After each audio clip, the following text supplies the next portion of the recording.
исәнмесез. Эфирда Татарстанның көньяк көнчыгыш хәбәрләре. Студияда Ляна Ганиева. Бүгенге программада Әлмәт шәһәренә пилотсыз очкычлар һөҗүме ясалды. Шәһәр һәм район халкы аларның нефть эшкәртү станциясе өстендә ышулары төшерелгән видеоязмалар белән уртаклаштылар.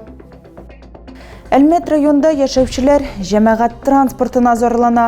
Кешеләр шәһәр троллейбуслары һәм автобусларының соңга калуы һәм гамәлдән чыгарылуы белән канәгать түгел. Авыру туганына ярдәм итәргә теләгән һәм гаепләнүчеләр эскәмиясенә эләккән. Бу исерек килеш руль артына утыручы турындагы чираттагы җинаять эшенең тарихы.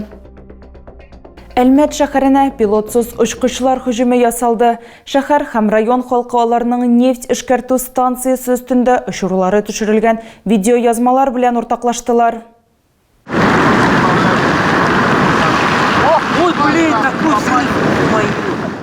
Һава оборонасы системасы Кәләй станциясы янында дронны юк иттеләр.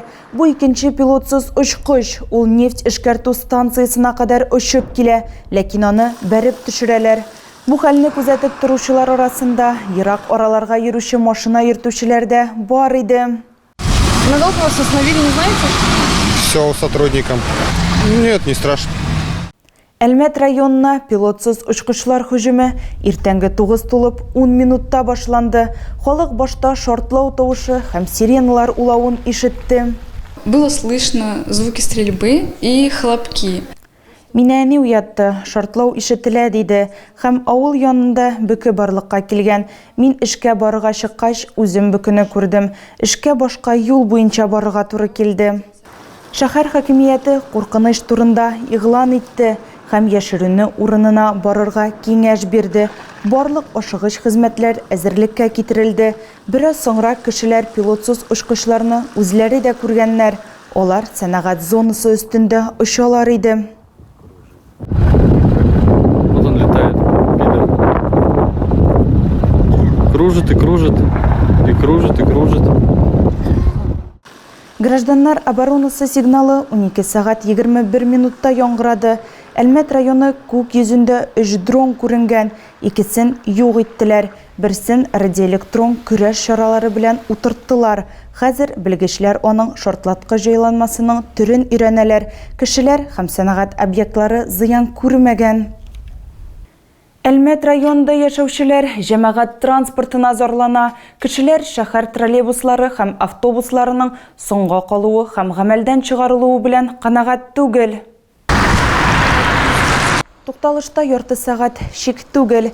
Иртәнге сәгатьләрдә яки час пик вакытында пассажирлар үз троллейбусларын яки автобусын узаграк көтә. У меня машина выходит 5 часов, да? Минем менә улым сәгать 5-тә китә. Автобус юк.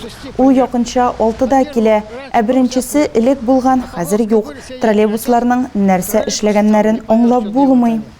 Ачыклаганча, Түбән Мактамада җәмәгать транспорты белән проблемаларны барысы да сизмәгән. Да. Ну, мы не так часто ездим, конечно, на транспорте. Без транспортта алай ук еш йөрмибез. Әлбәттә, тик барыбер алар даими йөреп торалар. Җылы, яхшы, әйе, элеккегә караганда яхшырак. Троллейбуслар хәзер йомшаграк, җылырак. Шәһәрнең үзәк урамнары буенча маршрутлар шәхси секторга яки шәһәр яны белән чагыштырганда күбрәк йөри. Монда махсус табло бар. Ул транспортның кайчан килүен күрсәтә. Җәмәгать транспорты белән кыенлыклар бармы, юкмы икәнен белү өчен без Әлмәт транспорт идарәсе җитәкчесенә мөрәҗәгать иттек. Александр Гурьянов хәбәр иткәнчә, кыенлыклар бар. Машина йөртүчеләр җитми һәм техника ватыла. Авыру туганына ярдәм итәргә теләгән һәм гаепләнүчеләр эскәмиясенә эләккән. Бу исерек килеш руль артына утыручы турындагы чираттагы җинаять эшенең тарихы. Узган елның көзендә гаепләнүче авыр хәлдәге бабай янына бара, ләкин моның алдыннан спиртлы эчемлекләр эчә. Кире кайтканда аны юл патруль хезмәте экипажы туктата. Иратның административ эше җинаять эшенә әверелә.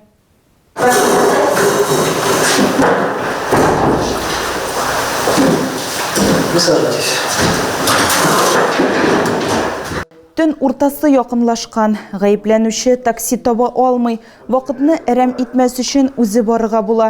Ират бабасына дару алып килә, аның белән күпмедер вакыт була, һәм кире өенә юл тота. Юл патруль хезмәте экипажы аның исерек булуын ачыклый. Алай гына да түгел, исерек килеш йөрү өчен ул машина йөртү хукукыннан мәхрүм ителгән була. Признан виновным в совершении административного правонарушения, предусмотренного частью 1 статьи 12.26 КУАП РФ и подвергнут наказанию в виде административного штрафа в размере 30 000 рублей с лишением права управления транспортным средством на срок 18 месяцев. Беренче хукук бузудан 1 елдан артык вакыт узган. Утырышта гаепләнүчедән сорау алдылар, килмәгән шаһитларның күрсәтмәләрен укыдылар. Хөкем карарын чыгарганчы суд 21 гыйнварга кадәр тәнәфес алды. Машина йөртүчегә 2 елга кадәр ирегеннән мәхрүм итү яный.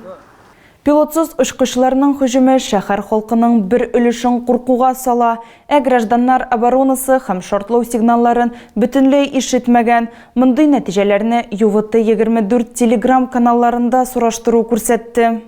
Якынча 250 кешенең 30% сирена улавын ишетмәгәннәр, 18% аны ишетеп курыкмаганнар, үзләрен гадәттәшә тотканнар, 16% балаларны мәктәптән һәм балалар бакчаларыннан барып алганнар, 14% үз планнарын үзгәрткәннәр һәм өйдә калганнар.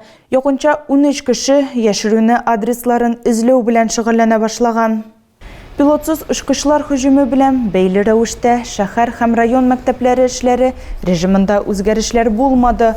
Оешмалар штат режимында дәресләр алып барды, дип хәбәр итте администрацияның матбугат хезмәте. Ләкин әтиәниләр балаларын дәресләрдән ала алган, ә менә кайбер укучыларны яшерүне урыннарына озатканнар. Ну, нас просто вывели в коридор, где несущие стены, никого не выпускают без родителей. Соңгы рейдта җирле автоинспекторлар 6 исерек машина йөртүчене ачыклаган. Гыйнварның 1 көннәрендә Татарстанда юл транспорт һәлакәтләре саны узган ел белән чагыштырганда арткан. Бу хакта ЮХИДИның республика буенча идарә башлыгы Рөстәм Гарипов сөйләде. Еш аварияларның сәбәбе һава торышы һәм юлларының торышы булырга мөмкин. Кызганычка каршы юл транспорт һәлакәте корбаннары арасында балалар да бар. Рөстәм Гарипов татарстанлыларга балалар җайланмалары нәни пассажирларның гомерен һәм сәламәтлеген саклап кала алуы турында искәртте. Олыларга исә куркынычсызлык кайышларын онытмаска кирәк. Җәяүләрнең тәүлекнең караңгы вакытында яктылык кайтаручы элементлары булырга тиеш һәм җәяүләр кичүендә игътибарлы булу зарур. Мы всегда говорим, что пешеходы должны заботиться сами о себе. Без һәр вакыт җәяүләр үзләре турында кайгыртырга тиеш дип әйтәбез. Балалардан алып өлкән яшьтәгеләргә кадәр җәяүләр белән юл транспорт һәлакәтләрен анализлаганнан соң алар кайда тели, шунда юл аша чыга дигән нәтиҗәгә киләбез. Әлмәтлеләргә пилотсыз очкычлар һөҗүме вакытында үзләрен ничек тотырга кирәкле турында искә төшерделәр. Сезнең торак пункт өстендә дрон оча дигән хәбәр алганнан соң тәрәзәләргә якын килмәгез. Әгәр сез бинада булсагыз, мөмкин булса, подвалга яки парковкага төшегез, лифттан файдаланмагыз. Әгәр бинадан чыгып китү мөмкинлеге булмаса, терәк диварлар арасында тәрәзәсез җирне табыгыз, ешрак бу юыну бүлмәсе, идәнгә утырыгыз. Әгәр һөҗүм вакытында сез урамда булсагыз, якындагы бинада, парковкада яки җир асты кичүендә яшеренегез. Әгәр кинәт пилотсыз очкычның үзен яки аның өлешләрен тапсагыз, тимәгез һәм шунда ук шул урыннан китегез. Шулай да аның кайда булуы турында 112 телефоны буенча хәбәр итегез. Тагы да күбрәк яңалыклар һәм тапшырулар белән безнең сайтта таныша аласыз. Без социаль челтәрләрдә дә бар. Хәбәрләр юллагыз. Бүгенгә менә шулар. Мин сезнең белән сау булашам. Исән, имин булыгыз.